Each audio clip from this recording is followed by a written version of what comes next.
The plague doctor's costume is one of the most recognizable images in the history of medicine. The long black coat, the wide-brimmed hat, the mask with the long curved beak stuffed with aromatic herbs, the glass eye coverings, the wooden cane to examine patients without touching them. It looks like protection. It looks like someone took the problem seriously and engineered a solution. It protected against the plague approximately as well as a wet sock. Plague doctors died of plague at the same rate as everyone else, sometimes faster, because they spent more time near infected people. The costume was not useless because medieval people were stupid. It was useless because nobody in 1348 knew what was actually killing them. And everything they tried to fix it made perfect sense given what they believed. That is the most disturbing part of this story. Not the deaths, the logic. The Black Death arrived in Europe in 1347 on ships from the Black Sea, specifically on rats, specifically on the fleas living on those rats. Nobody knew this. The germ theory of disease would not exist for another 500 years. What medieval Europeans knew about disease was what ancient Greek and Roman physicians had told them, which was that disease came from bad air. The Latin term was miasma, literally pollution. The idea was that rotting organic matter released toxic vapors into the air, and those vapors made you sick. This theory was wrong. It was also, for most of human history up to that point, a reasonable inference from available evidence. Disease did cluster around rotting things. Sewage and standing water did correlate with illness. The theory pointed at real observations and drew the wrong conclusions from them. This happens more often in the history of science than scientists are entirely comfortable admitting. The miasma theory shaped everything the plague doctor did. Everything he wore, everything he tried. All of it was internally consistent. None of it worked. The beak mask is the part everyone remembers. The beak was stuffed with aromatic substances, dried flowers, herbs, spices, camphor, sometimes vinegar-soaked sponges. The logic was straightforward. If disease came from bad air, then filling your breathing space with good-smelling air would neutralize the bad air before it reached your lungs. Lavender against plague. Roses against death. The flea carrying Yersinia pestis was entirely unbothered by the lavender. The long waxed coat was meant to prevent miasma from penetrating the skin. It also prevented flea bites, which was accidentally useful, but for the wrong reasons and not consistently enough to matter. The glass eye coverings were meant to protect against airborne corruption entering through the eyes. The wooden cane was to avoid touching patients directly. Again, miasma theory. Touch the sick person, absorb their bad air through your skin. The entire costume was a sophisticated response to a completely incorrect model of how disease worked. It was the best available technology of 1348. The best available technology of 1348 was not good enough. Here is the part the costume obscures. Most plague doctors in 1348 were not doctors, not in any meaningful sense of the word. The trained physicians, the men who had studied at Bologna or Paris or Montpellier for years, left. When the plague arrived in a city, the physicians who could afford to leave left. This was not cowardice by the standards of the time.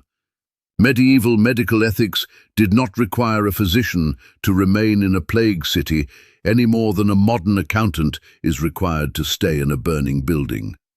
The men who stayed, who took the municipal contracts to serve as plague doctors, were frequently second-tier practitioners, barber surgeons, apothecaries, recent graduates with no patients and nothing to lose.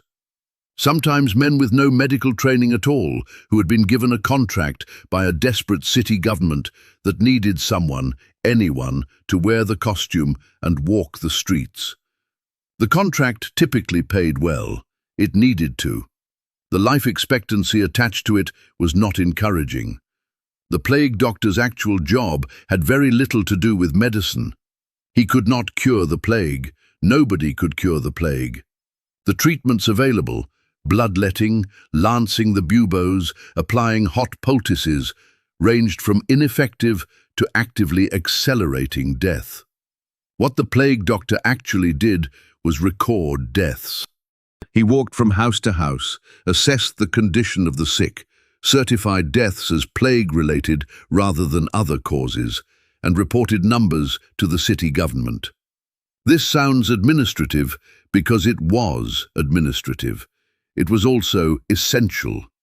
Medieval cities needed plague death counts for several reasons. To decide when to close the city gates, to manage quarantine procedures, and yes, to process insurance claims.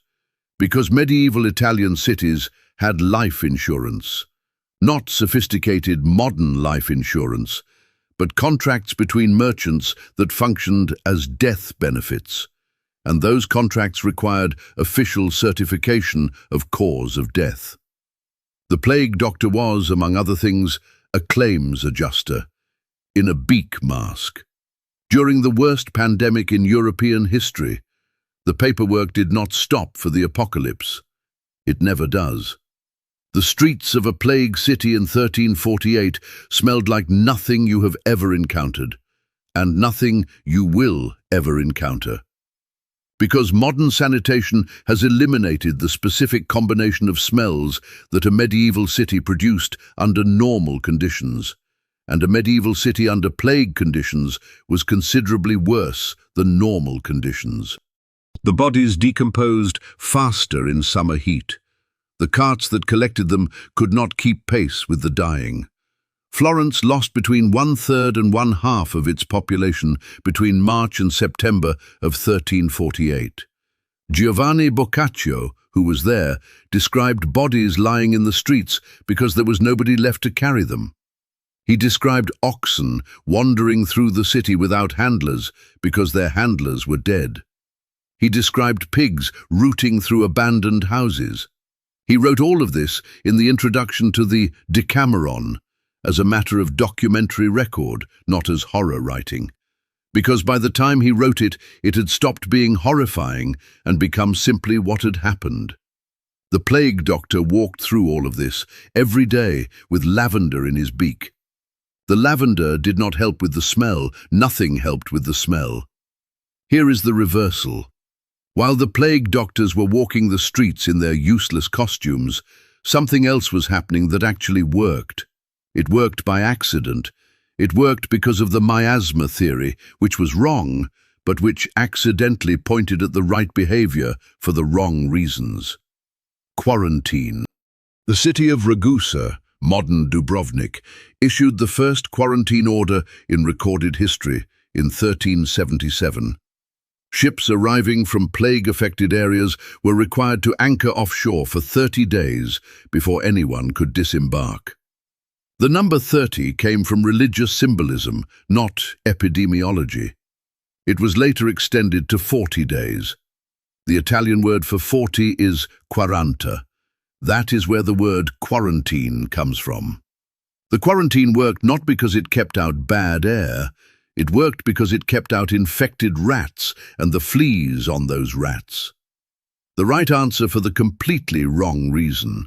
Medieval public health stumbled into one of its only effective interventions by accident. This is more common in the history of medicine than the history of medicine likes to admit. The treatments the plague doctor administered when he did attempt treatment were not random. They were derived from the best medical knowledge of the era, which made them consistently, reliably counterproductive. Bloodletting was the standard response to fever. Remove the excess blood causing the heat imbalance. Restore humoral equilibrium. What bloodletting actually did to a plague patient was remove blood they needed to fight a systemic bacterial infection, weaken their cardiovascular system at the worst possible moment, and provide an additional route of infection through the wound in an era before sterile technique existed. Lancing the buboes, the swollen lymph nodes, was sometimes effective if done at the right stage. It was excruciating. It was performed without anesthesia, and it was frequently done at the wrong stage, which introduced additional infection rather than draining it. Poultices of dried figs and onions applied to the buboes were standard. The figs and onions were not the problem. They were simply not the solution either. The plague doctor worked through all of this with the confidence of a man applying the best available science. The best available science was not adequate to the problem. It rarely is in the middle of a catastrophe. You only find out afterward. The University of Paris was asked by the French king to explain the plague. This was the most prestigious academic institution in Europe. The assembled scholars of Paris produced a report in 1348, concluding that the plague had been caused by a triple conjunction of Saturn, Jupiter, and Mars in the 40th degree of Aquarius on March 20th, 1345. The planets had corrupted the air. The corrupted air had caused the plague. This was not fringe thinking. This was the official conclusion of the most educated institution on the continent. The king paid for this report. He got what he paid for. The church's explanation was simpler. God was angry. The solution was prayer, fasting, and processions through the streets. The processions moved infected people through crowded streets, which spread the plague, which made God appear angrier, which prompted more processions. The feedback loop was not helpful. The numbers from the Black Death are numbers that historians have spent decades trying to establish with precision and have largely concluded cannot be established with precision. The best current estimates suggest the plague killed between 30 and 60% of Europe's population between 1347 and 1351. 30 to 60%. The range is that wide because medieval record-keeping was inconsistent and the plague was not. Some regions lost half their population. Some escaped relatively lightly. England lost approximately 40%. Florence lost between 40 and 60%. Some villages in rural France lost everyone. Not most people, everyone. The total death toll across Europe and Asia has been estimated at between 75 million and 200 million people. The plague doctors who walked through all of this recorded what they saw. Some of those records survive. They are extremely detailed. They are extremely accurate about what they observed. They are completely wrong about why it was happening. Accurate observation, incorrect theory, useless treatment, perfect documentation. Medieval medicine in 4 phrases. The Black Death changed Europe in ways that took generations to fully manifest. Labor became scarce.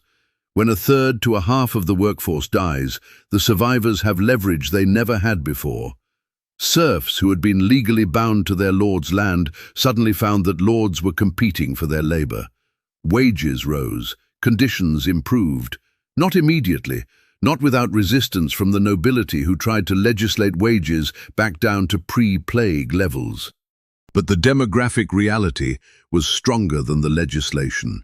You cannot enforce serfdom when there are not enough serfs. The plague that killed 1/3 of Europe inadvertently accelerated the end of feudalism.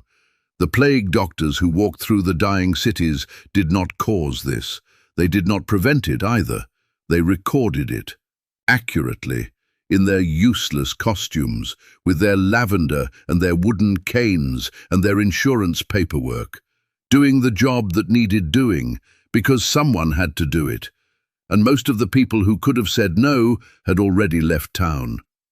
To survive your day as a plague doctor in 1348, you would have needed to avoid touching patients, Avoid breathing the air near patients. Avoid the fleas that were actually killing everyone, and avoid the treatments you were contractually obligated to administer that made patients die faster. You would have needed to do all of this while wearing a costume that protected you from bad air, which was not the problem, and provided minimal protection against fleas, which were. You would have needed to fill out the paperwork. The paperwork was always there. 30 to 60% of Europe was dying, and the paperwork was still there. The plague doctor of 1348 was not a hero in the dramatic sense. He was not a villain either. He was a man doing a job that paid well because it needed to, applying the best knowledge available because that was all he had, walking streets that smelled of death with lavender in his beak because lavender was what the science recommended. The science was wrong. He walked the streets anyway. Every city that survived the plague survived partly because someone stayed to count the dead and close the gates and keep the records. The beak mask did not save anyone. The man wearing it showed up. In 1348, showing up was not nothing.